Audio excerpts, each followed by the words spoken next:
Hit me.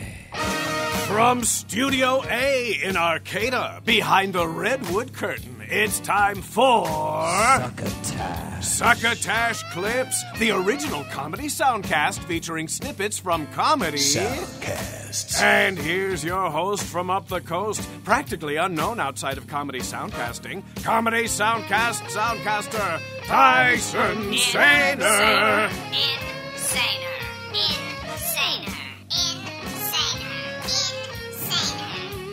Saluton, estas me, Tyson Saner, your host for the duration of this Clips episode of Succotash, the Comedy Soundcast Soundcast. Thank you for deciding to make us your destination listening for about an hour of your life, in as many chunks as you desire.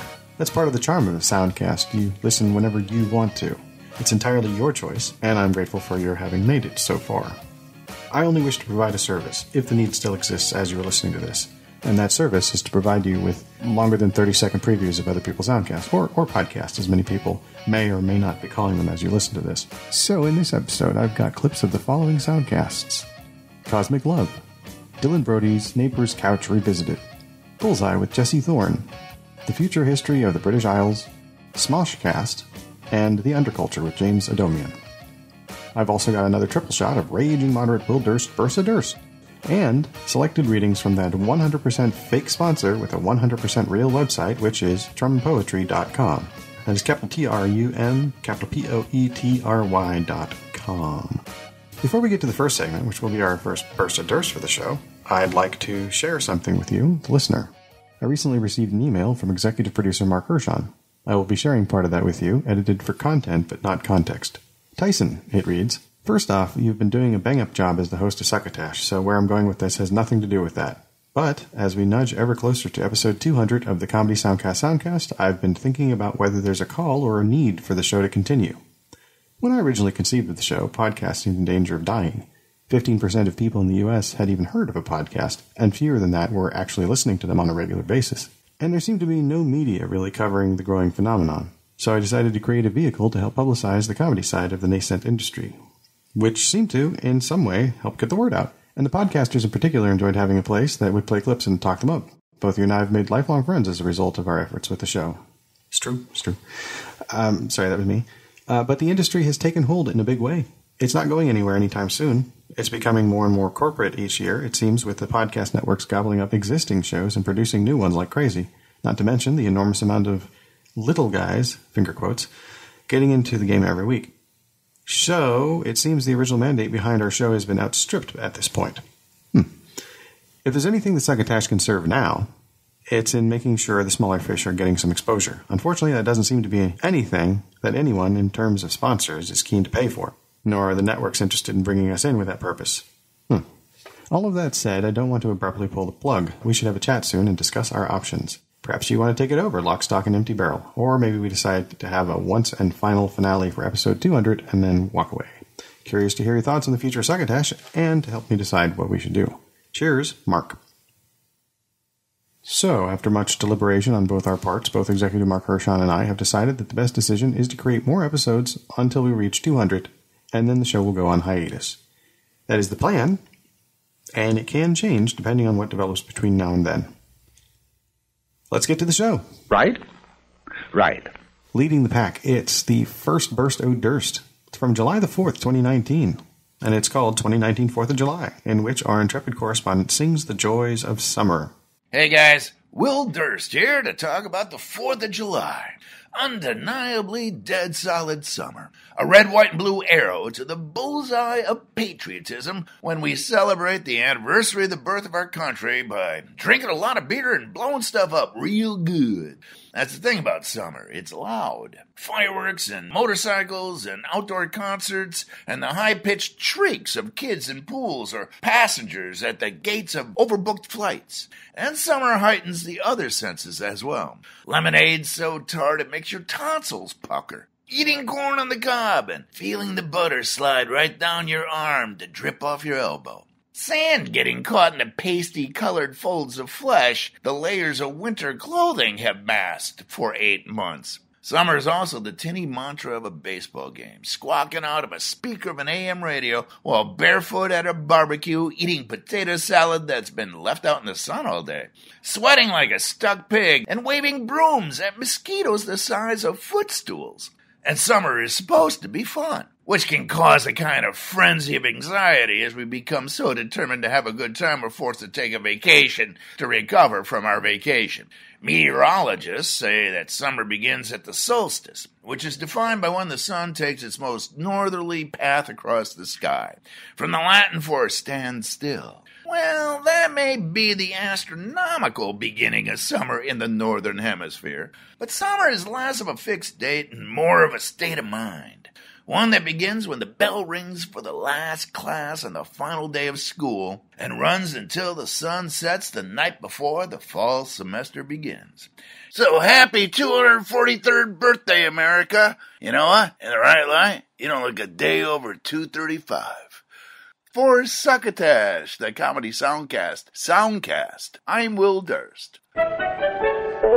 Our first Soundcast offering for the show is called Cosmic Love, and it was sent by Amy Thorstensen. I received a promo for Cosmic Love Season 2, which was sent via the Hightail app service, and it came with the message, "Hi, I'd love for you to check out my podcast, Cosmic Love. It's a scripted sci-fi show with a lot of comedy elements, so I think it would be a good fit for Succotash." Oh, yeah.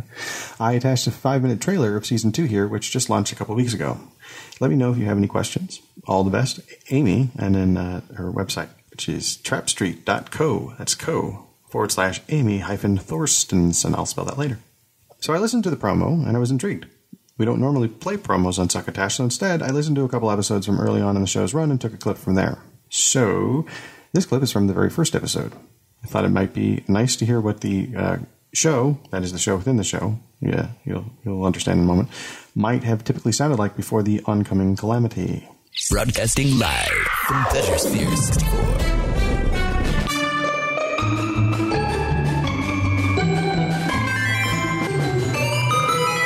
It is my great honor to introduce Madam Alexandra with Cosmic Love. Good evening, ladies and tentacle monsters. You're listening to Cosmic Love, your best source for sex advice and the news of the day from Pleasure Sphere 64. I'm your host, Madam Alexandra.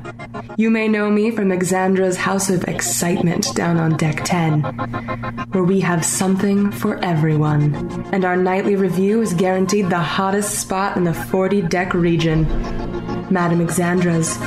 If you're not satisfied, we take it so hard. I'm broadcasting to you live from my dungeon on Deck 19. I know what kind of dungeon is up on the 19th floor. Well, honey, it's all in the manacles. We have some exciting listener questions tonight and a special handsome guest later on, so let's get all that pesky news out of the way. The weather is expected to remain at an ambient 28 on all beach levels, except of course for the Ammonia Sea on Deck 79. I know how you Titanians like it. The Eelaria on Deck 38 has with regret canceled the Gamma Eel cooking lesson tonight due to an outbreak of eel flu. To all guests who had signed up, the owner offers his apologies and a coupon good for one free eel burger at any Eelaria in the quadrant. Now, I'm sure you've all heard about the recent attacks on Pleasure Sphere 36 and Pleasure Sphere 12, where Marfician terrorists forcibly re-educated hundreds of hostages over objections to the, let's say, hedonistic bent of the whole Pleasure Sphere setup. I mean, yeah, you didn't come to a Pleasure Sphere for self-flagellation. Unless that's what you're into, of course, in which case, can I interest you in some manacles? But I have to tell you, guys, this whole Marfician thing pisses me off worse than an Illurian during water sports. I mean, you don't see me invading their clubhouse with an acoustic bomb telling them to stop praying and depriving themselves of fun. So maybe they can do me a favor and get their grimy flippers off my badge. Sorry to rant. I just find the whole thing very upsetting. But, and this is very important, that does not mean that we're in danger here, monkeys. You do not need to pack up your bags and go home. You need to ignore the fearmongers and enjoy the rest of your vacation. So enough time wasted talking about those asshats. Let's get to our questions. Here's our first listener question of the night.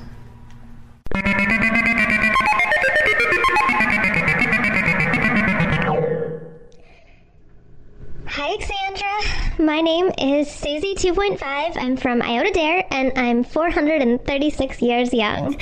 I married my husband 80 years ago, and at the time he told me he was Zertraxian, and he certainly looked Zertraxian. Those long, sexy horns, blue spots, and the whole deal. He was yummy.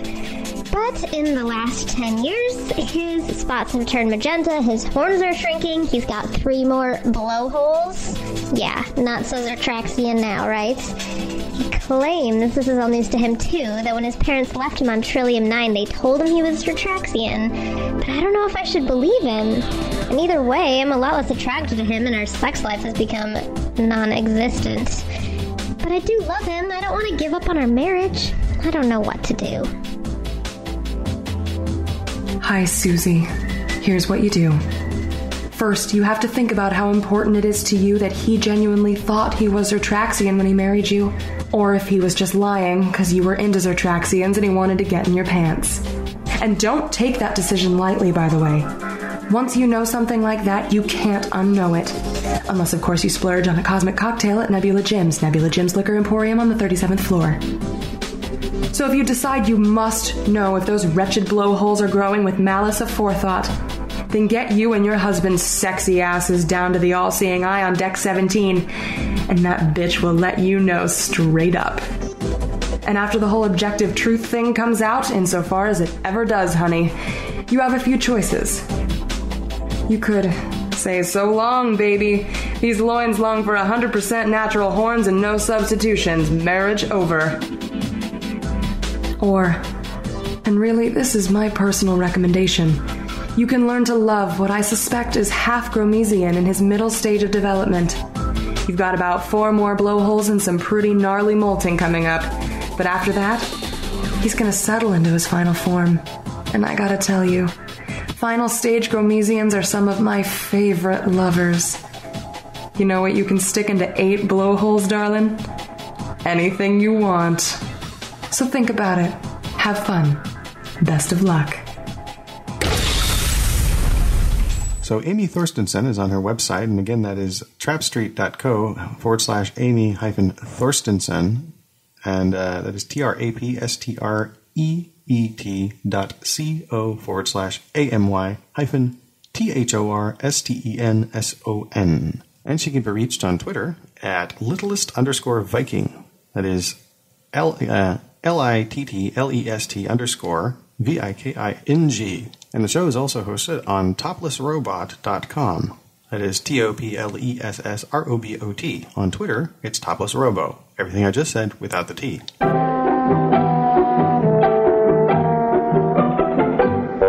Next up, Dylan Brody's Neighbor's Couch Revisited.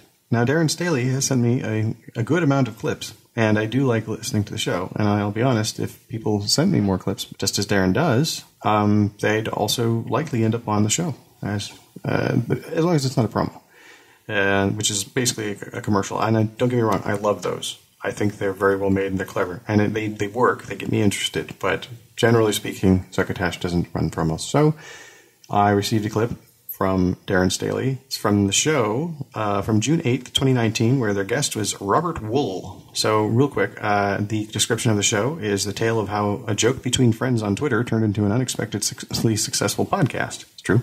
And the episode description reads, wide-ranging conversation with Mr. Robert Wool. It would almost be shorter to list the things we didn't discuss. His career in stand-up comedy, his TV game show acumen, his apprehension about social media, Good Morning Vietnam, music and film, Cobb, Arliss, and assumed the position with Mr. Wool. Plus, a very funny exchange between Robert and Dylan regarding Dylan's poor marketing skills. As a bonus, you get to hear the dialogue that Dylan wrote for Robin Williams that was discussed on the show. In this clip, guest Robert Wool remembers writing jokes for Rodney Dangerfield, and the topic of, quote, comedic responsibility, end quote, is discussed. About a week ago, I get this thing in the mail, which he had kept laminated of the envelope and the jokes that I wrote in 1976 for him. In 1976. Wow. And she sent it to me. He says, he always liked this, it's like, well, I think you should have it. And it's like, I remember. And by the way, there are some good jokes on that list, probably 50 jokes, but there's 3 or 4 that today you couldn't do. You couldn't do. For some of them for the better, because some of them were playing too easily on a stereotype. Too easily. So you probably wouldn't do them now. You probably would. But there was a couple others I couldn't do probably that are pretty damn funny. And first of all, you should do them, but you could catch shit for them. It's interesting. But most of them, a good joke's a good joke usually. Yeah, I'm glad you brought that up. It's a topic that's been ongoing with this podcast about comedic responsibility and times changing, things like that. I think you're the first person who has said you didn't just come out with, you did say, I probably couldn't do this joke today, but you also said, I probably shouldn't do this joke today. I think a lot of comedians, like a joke that would have worked. I'm a big fan of Eddie Murphy, those Raw and Delirious. Right. That was my child. I love that stuff. Obviously, if you do some of that stuff today, should it have been done then? That's a different question. But I think that's very interesting that you came up, that you didn't just say, I couldn't do that today. You also said I shouldn't do that today. I think that's a very interesting. It's a subtle difference, but it's also a big difference. Does that make sense? Well, yes, they're definitely, again, being discriminate. There is a difference. Yeah, when you say couldn't, there's a difference between couldn't when somebody says they wouldn't allow me to do this joke. Mm-hmm. Shouldn't puts the burden more on, I would think, the active participant, in meaning I shouldn't do this joke. Now, that's a decision you have to make personally. But understand, of course, if I say shouldn't, what does that mean? You shouldn't do it because it'll backfire on you professionally. You shouldn't do it because you feel morally it's not fair. You shouldn't do it because you're going to offend somebody at some point. But or you shouldn't do it because But your point is well taken. There's a difference. I think shouldn't puts more on the person doing, where couldn't puts like an iron wall around you. It sounds like the man isn't going to let you do it. You couldn't do the joke. They would not clear this joke. The other one is saying, even if they did clear this joke, do you really want to do it? And now I don't believe the show has a Twitter at the moment, but you can hashtag it Couch Revisited. That is hashtag capital COUCH, capital REVISITED. Their guest, Robert Wool, can be reached at Robert Wool. That is capital ROBERT, capital WUHL. Darren Staley is at Crowbama on Twitter, capital CROBAMA. And Dylan Brody is all lowercase DYLANBRODY. And why not check out their company, Active Voice Productions, while you're at it? And that is on Twitter at capital ACTIV, capital VOICE, capital PROD. All right. Our next offering this evening is from Bullseye with Jesse Thorn from NPR. The description reads, Bullseye from NPR is your curated guide to culture. Jesse Thorn hosts in-depth interviews with brilliant creators, culture picks from our favorite critics, and irreverent original comedy. Bullseye has been featured in Time, The New York Times, GQ, and McSweeney's, which called it, quote, the kind of show people listen to in a more perfect world. And in parentheses, formerly known as The Sound of Young America. Mm-hmm. So this clip is from their upload from August 6th, 2019, which is with actor and musician Jeff Goldblum. Episode description reads, there's no one else on the planet quite like Jeff Goldblum. He came onto the scene over 4 decades ago with the role of Freak Number 1 in the 1974 revenge fantasy Death Wish. Since then, he's appeared in countless films, television, and theater productions, including Invasion of the Body Snatchers, Portlandia, The Fly, and as everyone's favorite chaos mathematician in Jurassic Park. Chances are, he's a part of one of your favorite movies. Jeff joins us to talk about his new film, The Mountain, his iconic past roles, and his latest role as a new father. Now, this clip has to do with the inner life of the character Mr. Goldblum is portraying in The Mountain, as well as the bits about becoming a new father, because I happen to find that very relatable. It would be one thing if he was simply performing this somewhat brutal surgical procedure on people. Yeah. But there have been a lot of strange and misguided medical procedures pursued over the, millennia. Yes. One of the things that makes this story so distressing is that this was a procedure that was like past its sell-by date, that was like being pursued just after it had started to be figured out that maybe there were things you could do for mental health that were real medical treatments. Yes. You know what I mean? Like that it exists in this liminal space between like medieval and modern medicine. Yes. Did you think about to what extent he believes himself to be doing the right thing? Yes, I did. Like I talked about a little bit just before. Yeah, I think he was still conflicted and inflamed and had some kind of storm going on inside whereby, he was still asking himself, what have I done? Have I done any good? Even though it's fallen, I used to be on the cover of Life magazine, and they thought I was good. And the guy who I sort of borrowed this from in Europe won the Nobel Prize several years ago. Could it be that that I'm doing harm?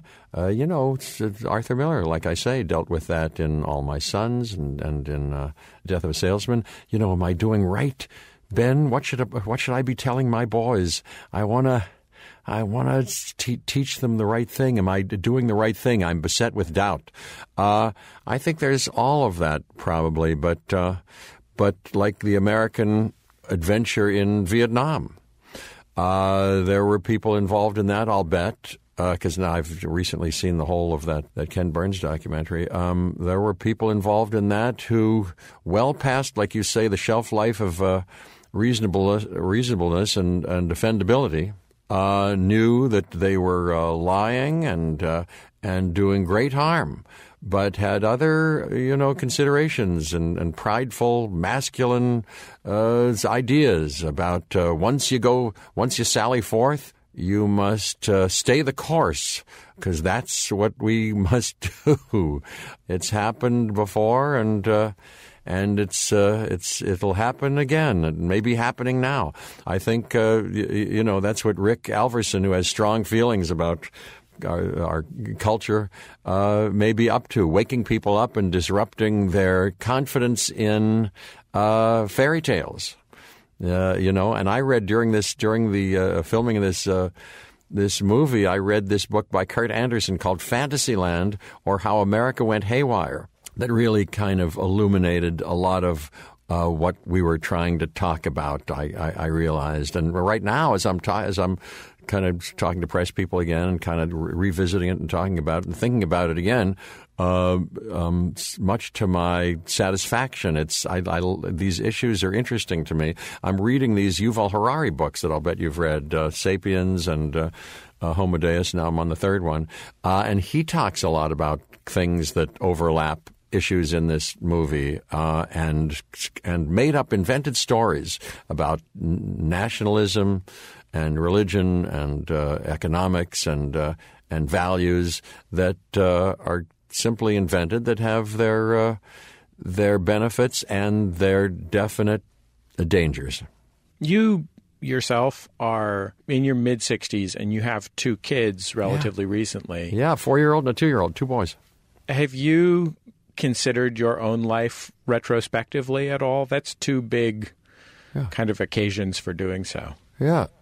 Too big. You mean the two kids, or two other? Well, I mean, what's the other occasion? Both hitting your mid-60s and having kids. I mean, they don't often happen at the same time. Yeah, but that's two biggies.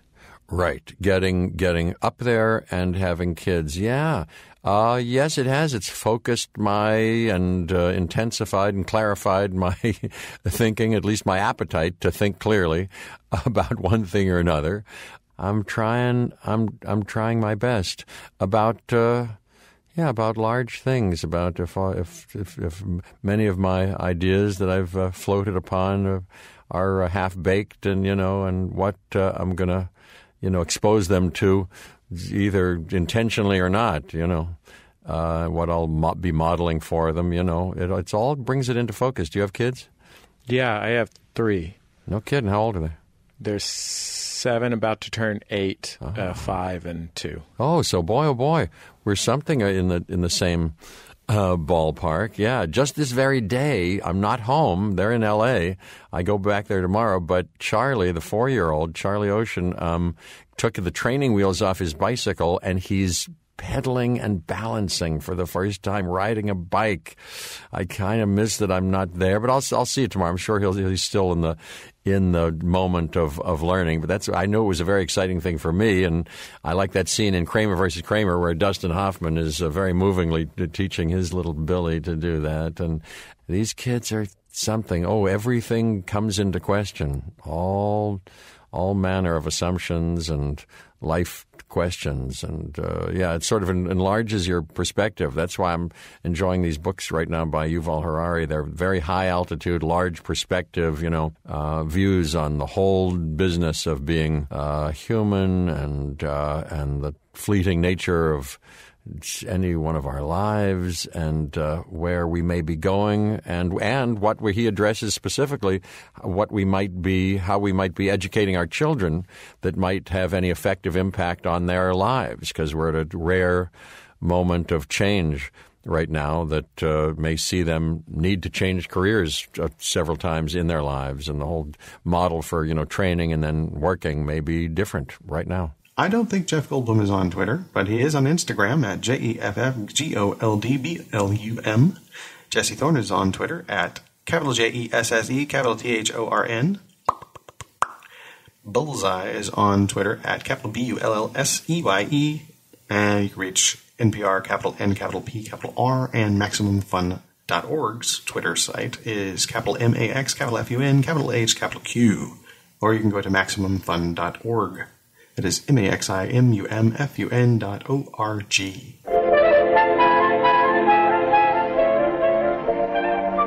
And it's time for our second burst of Durst for the program. From July 26th, 2019, Robert S. Mueller III, 2, in which our intrepid correspondent remarks on the highly anticipated return of Robert S. Mueller III. Hey guys, Will Durst here with a few choice words on the return of the special prosecutor. He's back. And now we have a better understanding of why he prefers to hide in the darkness. That's not to say 7 hours of testimony in front of 2 congressional committees was boring, but the reluctant witness himself seemed to nod out a couple of times, along with many members of Congress and most of the viewing public. A few Republicans couldn't even summon the energy to pepper him with nonsensical questions, but it was the performance of Mueller himself that set the tone. Dial tone. The man is stiffer than Mitch McConnell wearing buttless chaps at a gay pride parade float. One of the problems is he doesn't seem to have a disingenuous bone in his body. We sent a Boy Scout to take out a vampire. The Democrats were looking for Van Helsing and got Dudley Do-Right. This is what happens when you send up the bat signal and Bruce Wayne's butler, Alfred, shows up. Republicans argue that Mueller shouldn't be allowed another bite of the apple, totally forgetting they established the precedent by taking multiple bites out of every apple in the Benghazi barrel. But they didn't have to worry. The 74-year-old's testimony was exactly what anybody who had paid attention to his report or press conference could have predicted. Most every question he either couldn't or wouldn't or didn't answer. No idea what the Democrats expected. That he would suddenly remember a smoking gun under a couch cushion, or be seized by the irresistible urge to do the right thing, or be struck by a bolt of conscience. They threw up a Hail Mary, and the quarterback fumbled the snap. One Democratic aide said it was important for Mueller to testify because if people didn't read the book, they'll watch the movie. But not even Spielberg could have saved this production. A motorcycle chase might have helped. For Succotash, the Comedy Soundcast Soundcast, I'm Will Durst.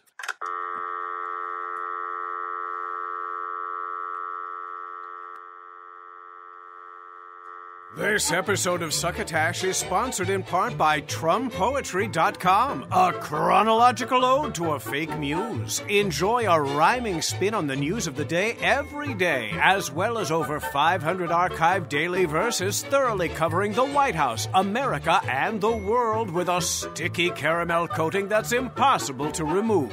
That's TRUMPoetry.com. Everything you need to know in rhyming couplets. TrumPoetry.com. Yes, TrumPoetry.com. 100% real website that poses as our a fake sponsor. I don't know if you caught that bit at the head of the show, but we've never actually had a real sponsor. We've had two fake sponsors now that I'm aware of. Henderson's Pants was first, and I hope that TrumPoetry.com doesn't get jealous of me naming them. Anyway, from TrumPoetry.com, I got one from September the 1st, 2019. It's number 507. The earth filled with fire and flood. A gunman out looking for blood. Our leader's a curse who's just making it worse. A great day for smoking some bud. And then I chose the one for Labor Day. So that's this year. It was September 2nd, 2019. It's entry 506. It says, makers, carriers, fixers, builders, sweepers. Those who sew and iron, serve and cook and clean. Who make it work and run behind the scene. And yet, so disrespected by their keepers. Back-breaking, mind-numbing, and soul-destroying. On the line and on or off the clock. In factory, warehouse, construction site, and dock. The setters of the table we are enjoying. Much more than some great 3-day weekend deal, this day we honor those who do the work. A meager tip jar pittance of a perk. And from it, even then the bosses steal. Our lives become a bit less of a fight when labor votes to stand tall and unite. Right? Right. And getting back into the clips portion of the show, I've got one for you that's called The Future History of the British Isles. It is from Influencing Machine. So its description reads, Future History is a dark comedy sketch show that takes a sideways glance at the apocalypse, fake news, and mass ignorance hysteria. The end is nigh, so dig a hole. This is from the 5th of April, 2019. Future History, Episode 2.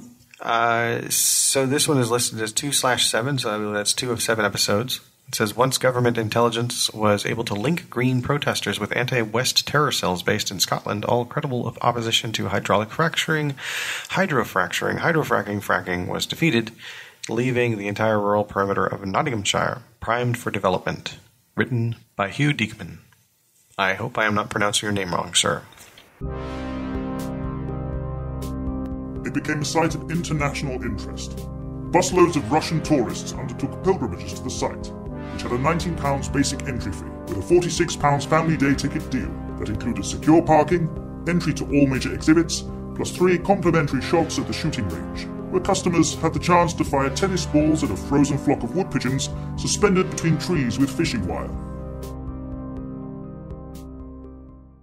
Dobro Pozhalovat! Welcome, friends, to Sutton Come Lound. I am your guide for today. My name is Noah, and I run a very tight ship. Get it? Noah. Which is doubly ironic because it was the water that killed everybody. My rules for today are have fun. And please don't touch the exhibits, or you might get blood poisoning. Okay? Everybody ready? Walk this way.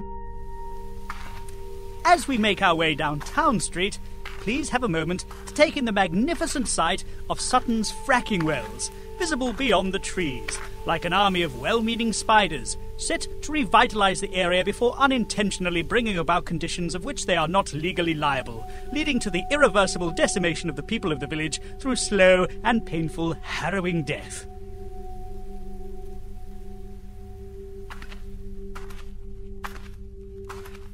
The Gate Inn, believed to originate back to the mid-1800s. The Gate Inn was the sole surviving public house in the village. The pub was fully refurbished in 2014 and again in 2018, which transformed the premises beyond recognition. Known for its rustic, baked halloumi salad, homemade rustic Yorkshire pudding sandwich, locally sourced homemade rustic meatball pot, and the chef pâté, which was served with homemade chutney and warm rustic bread. Please observe Brian, a regular to the gate for 42 years, trapped in the family room, clawing at his own eyes. I like to imagine him shouting out, "Help, please, anybody!" But in reality, Brian wouldn't have an ounce of air left in him. Would anyone like a moment for a selfie?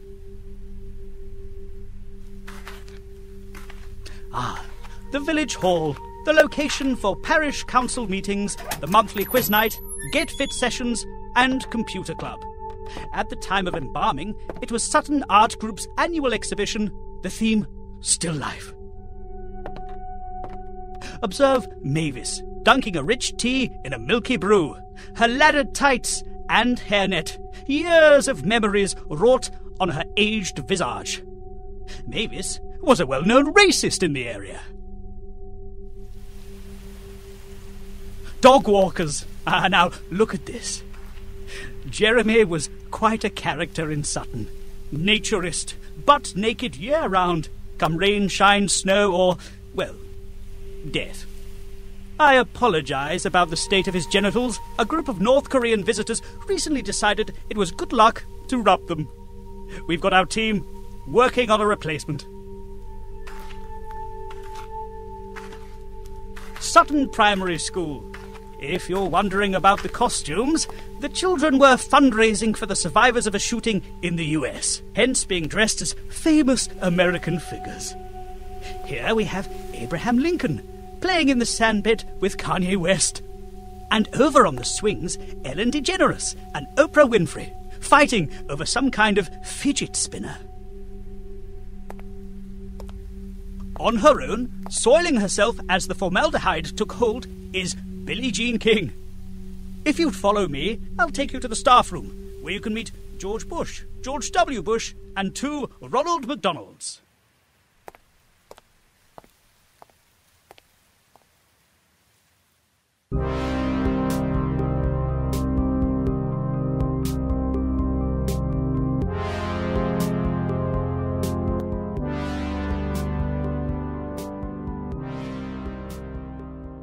You can reach out to the show on Twitter at future_show. That is FUTURE_SHOW.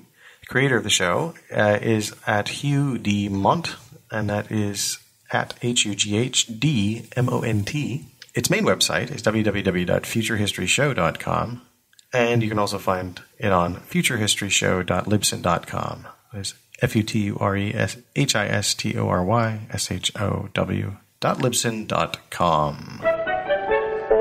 Our penultimate clip for the episode, it's Smoshcast from Ramble.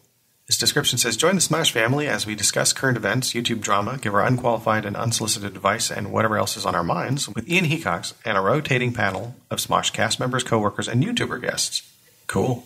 So, this clip is from episode 18, which is called Olivia's Bald Spot and How Defy Forced Us to Be Friends. Its description says, on this week's Smoshcast, Courtney, Olivia, and Mari open up about their struggles with stress and the pressure of being perfect, feeling replaceable on Smosh, and being pitted against each other at Defy. This clip is about that expendable feeling and how it was exacerbated by Defy Media's admitting as much. I think women grow up with this chip on our shoulders, and it's like it comes from so many different things, but I feel like somehow society has continuously have had us grow up with the thought that we're expendable. Oh, you can't do it? I'll find someone else who can. And it's like, you know, you and I came up with a dancing background, and it's very much like that. It's like, oh, you can't handle this part? There's a girl who has the exact same body shape as you, who has the same skill, who we can replace in a second. You are absolutely replaceable. And in a lot of ways, like, I think we grow up with that mentality. And, you know, sometimes, like, schools reinforce that, workplaces reinforce that, and it's important to understand what reinforces that in your life and why. It's just and to be honest, I felt very replaceable, and when we were at Defy, it felt like I was they told us that. Yeah, they literally told us we can replace you easily, and that made me feel like I wasn't valuable, and that type of enforcement just makes you feel like you're not important, you know? And it's just like, even though no one's saying that to you, like, oh, you're not important, but then inside we're sensitive people, and I think that, like, I would think that I'm like, okay, so I don't feel special in this position at all. Like, I feel like you can call another person in and just take my spot. And this just made me feel insecure and, like, very lost, you know? Ian had talked about this one guy at Defy who, like, it felt very weird what his job position was. I remember having lunch with him one day. It was, like, in the new year of 2018. And it was, like, I think he was just trying to, like, get prepared for, like, possibly renewing contracts a few months later. And he was like, yeah, like, so how do you feel? And I was like, you know, like, things feel kind of strange lately. Like, there's been layoffs. And you know, like, I'm starting to really, like, feel, like, the mortality of this job. And he was like, well, you know, you should. And like, it's so weird, like, as a human being, just being, like, having that rug ripped under you. Because, like, okay, so then is what I'm doing meaningless to you? Because I don't feel like it was. Like, I think a lot of times it's, like, a form of power to make someone feel like they're replaceable. For sure. And it's, like, in relationships even, it's, like, manipulative because it's like, I know I'm working my ass off and you're saying you could still easily replace me. And it's like, I sometimes, like, don't believe that person. I don't believe that. It's, like, straight up, like, Stockholm Syndrome is what we were going through. Where it's like, we love being with each other so much that we take the abuse from people who aren't even in the room with us ever, who never step foot in our office, but who have the power to tell us, like, oh, we're going to start phasing you out, which is what they started telling me. And I was like, cool. They actually said that to you? Yup. And I'm like, cool. The thing that I've been working on is not really ours. Cool. When did that happen? Was it phasing out when they stopped Smosh Pit Weekly, or was it later on in, like, just games stuff? It was games stuff. So it was basically like, oh, little less, like, you know, in a more timely fashion of like, oh, people won't notice sort of thing. Ugh. And it's like, it's weird because it started to feel so far away from what we had all, you know, put so much time and effort into. And it's, I don't know. It's incredible how we've been able to scoop up everything and then, like, start over and, like, start, like, building this, like, mashed potato of, like, fun stuff and all the good stuff, you know? And I think it's incredible that all the good stuff remained out of all that. And I think this person that you're mentioning also told me that he would compare my work to another person's work within the company. And it's like, you should do it like this person because you should follow in this person's footsteps. I'm like, well, this person's journey and their life is completely different than mine. Like, we're not the same person. And I don't like that type of authority, especially from someone who has not lived my life, who does not look like me, tell me how I should carry out my career and journey just because this other female did it right and he approved the way she did it. Do you know what I mean? And it's just like, I remember hearing that. I'm like, I'm sorry that I'm not doing something the way you envisioned my career to be like. And I'm like, but at the same time, I shouldn't feel apologetic about that because the thing is, like, we're instilled, like, this competitiveness, especially amongst, like, women. It's like you compare. Biological. Yeah, and it's like I don't need someone to compare me to someone because I already feel a lot of insecurities within myself, you know? So it's like, I remember feeling pretty down and I'm like, why am I letting this person affect me, you know? And it's like, we can all help each other and, like, great, I admire the way you came up. I admire the way you do your thing. Like, and I should also admire the way that I'm handling whatever I'm doing. So that's so rough. That's like hearing a parent being like, why can't you be more like your sister? Exactly. And it's because I'm not my sister. And it's like, would I ever say that to another person? Like, hey, you should do this like this person. It's like, I thought, you know, we're all individuals. We do our own thing. And it's, there's just so much more constructive ways of doing any kind of criticism for someone. You can reach out to Courtney Miller on Twitter at @CO_MILL. Olivia Sweet at OLIVIA SUI. Mari Takahashi at Atomic Mari. That's ATOMIC MARI. Now, if you hadn't heard about the recent hubbub regarding Defy Media and how it nearly killed Smosh, after you're done with this episode of Smoshcast, check out the first episode titled Defy Drama. It's quite an interesting story, especially for anybody who's thinking of making content on YouTube and hoping to go big one day. So it could happen to you. Or I don't know, maybe it can't happen again. Or maybe there's more dominoes to fall that aren't directly related to Defy. Who knows? Who knows? Don't know.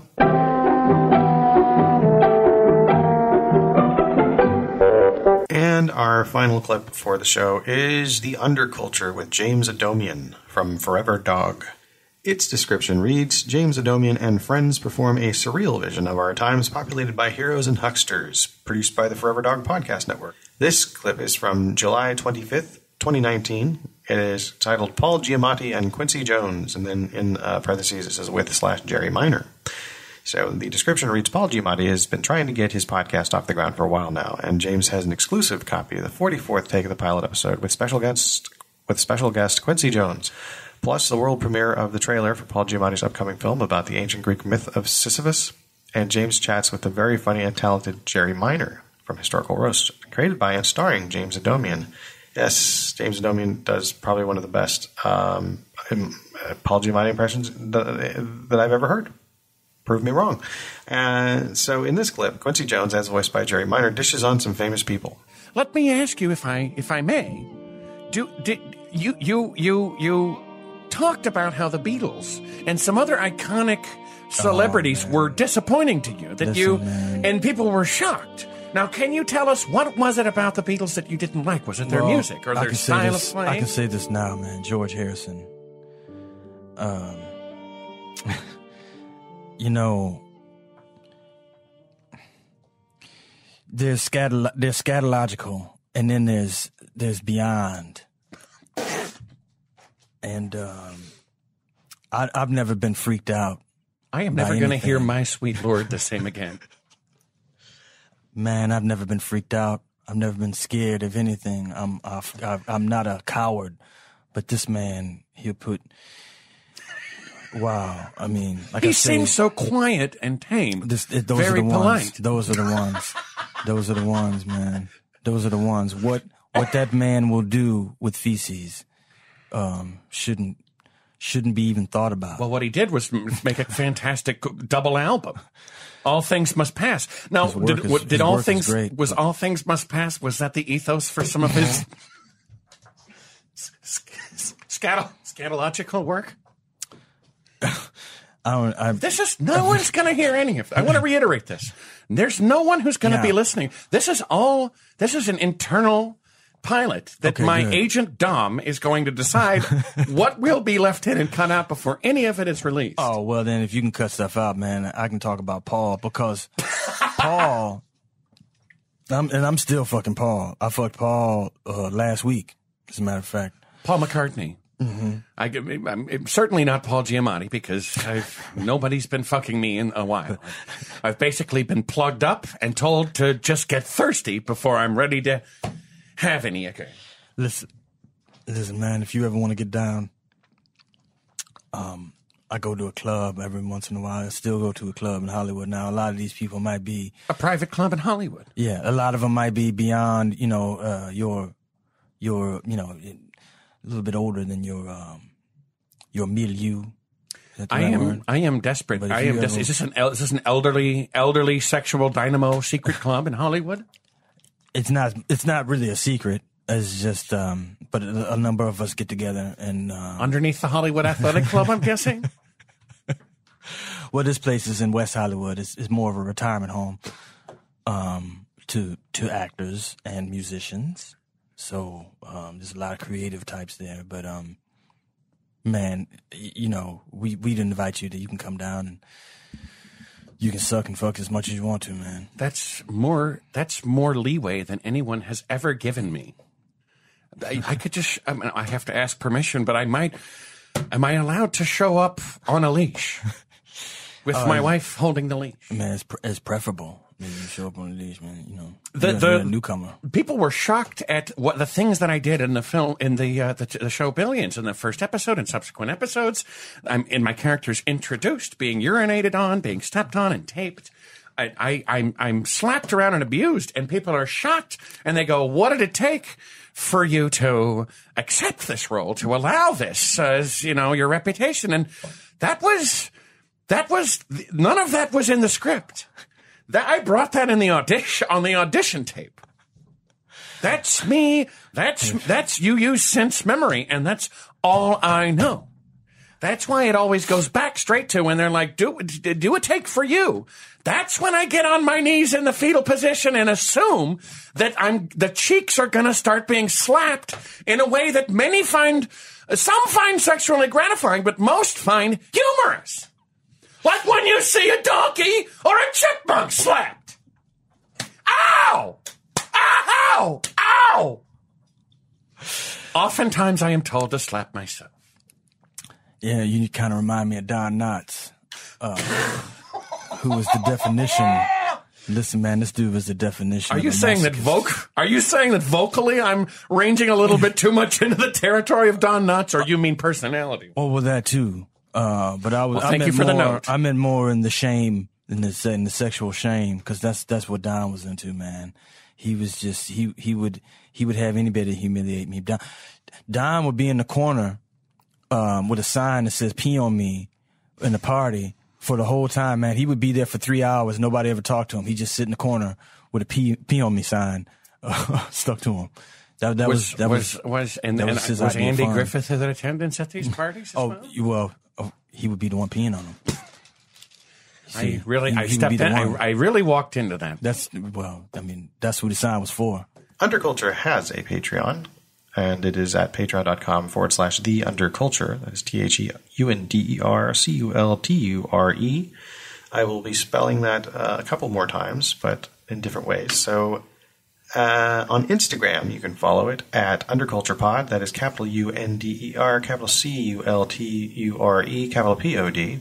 And it is The Underculture, and that is a capital on the T and a capital on the U. By now, you should know how to spell Underculture. And at The Underculture on Facebook. I don't know that Facebook does adding, but whatever. Who am I?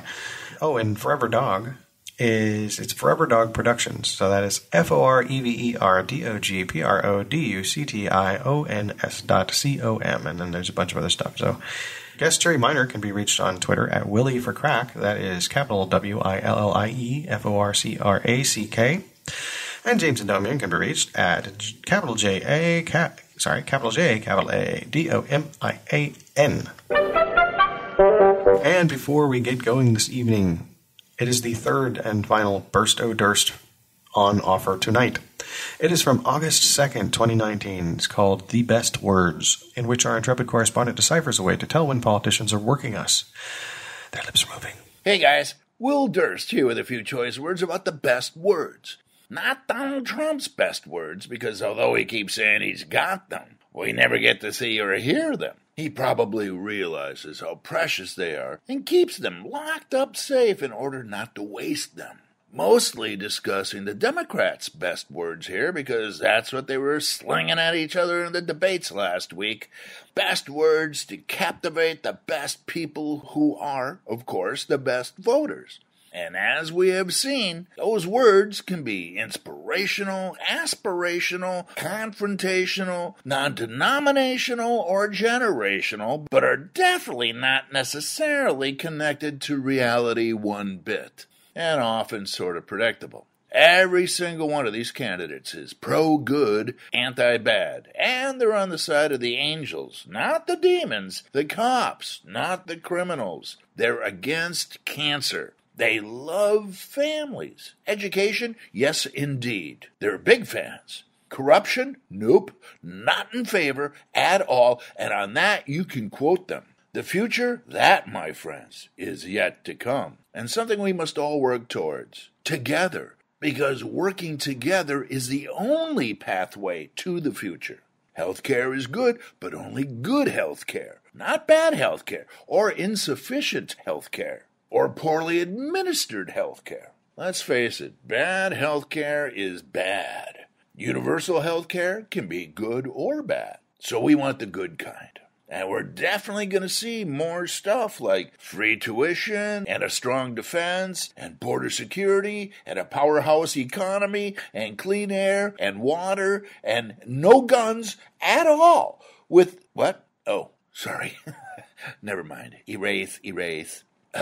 You know what this country needs? More good stuff. And a lot less bad stuff. So, let's get that done, shall we? How? Together. For Succotash, the Comedy Soundcast Soundcast, I'm Will Durst. You can reach out to Will Durst on Twitter at WILLDURST, and you can go to willdurst.com for the Will Durst Journal, which is comedy for people who read or know someone who does. And there it is. One show down, 4 to go in this third and perhaps final season of Succotash, the Comedy Soundcast Soundcast. Again, I want to thank you for listening. Whether you are a first-time listener, a long-time listener, a recent listener, or whatever else would be in that pie chart or Venn diagram, just thank you. I'm dedicating this episode to you. It's an exciting time to be a soundcaster from what I understand, and I look forward to hearing your soundcast someday. It's likely I will because I started all this as a listener myself. I've met some amazing people, and I'm grateful for their having spent time with me in any capacity. I also believe that it's possible that a hiatus of the show is essentially positive. I don't really want to dwell on it anymore this episode, so I can't say it enough. Thank you for listening. And also, thank you for rating and reviewing the show on iTunes, or whatever it's called now. Apple Podcasts, I think, or something. Okay, I took a moment to check, and that's more or less accurate. So until next time, remember that if you've enjoyed your time here, perhaps share that feeling with others, so that they might also know the show that is Succotash, the Comedy Soundcast Soundcast. When you share us, you show us love. And that is what we mean when we ask you to please pass the Succotash. You've been listening to Succotash Clips, the Comedy Soundcast Soundcast with your host, Tyson Saner. Brought to you by Henderson's Pants and... Imagine your company's name right here. Find us on the web at succotashshow.com, on iTunes, on Stitcher Smart Radio, on SoundCloud, on YouTube, on Dunder, on Blitzen, on iHeartRadio, and on a laughable app. You can hear us streaming and like us on Facebook. Follow us on Twitter at Succotash Show. Email us at TysonSaner@succotashshow.com. Or call into the Succotash hotline at our toll call number, 818-921-7212. That number again is 818-921-7212. You can also upload clips from your favorite comedy soundcasts directly to us by using our direct upload link at hightail.com/u/Succotash. Production of Succotash is overseen by Joe Paulino through the auspices of Studio P Sausalito, hosted by Tyson Saner. Our executive producer is Marc Hershon. Our musical director is Scott Carvey. Our booth assistant is Kenny Durges. Until next time, I'm your loyal booth announcer, Bill Haywatt, reminding you to please pass the Succotash. Goodbye.